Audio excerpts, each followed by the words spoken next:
तो नमस्कार दोस्तों, आप सभी का फिर से एक बार और स्वागत है हमारे यूट्यूब चैनल भोजपुरी पेज में। और मैं हूँ आप सबका दोस्त भाई अजित यादव।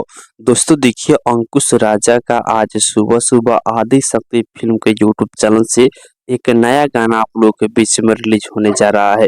दोस्तों देखिए, गाने का नाम है सरिया करिया, जो कि इस गाना को अंकुश राजा के साथ में करिश्मा कक्कर इस गाने को गाई हैं।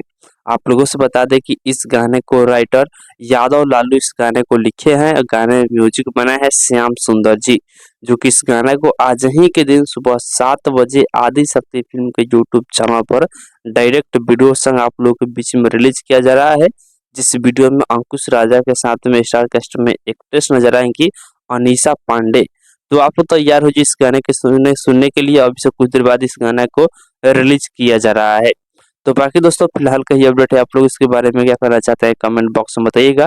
और इसी के साथ हम इस वीडियो को समाप्त करते हैं। अभी तक इस वीडियो को लाइक नहीं किया है तो लाइक कर दीजिए, और इस चैनल को सब्सक्राइब नहीं किया है तो सब्सक्राइब भी कर लीजिएगा, क्योंकि इस चैनल पर भोजपुरी इंडस्ट्री के हर एक अपडेट सबसे पहले आप सभी को मिलेगा।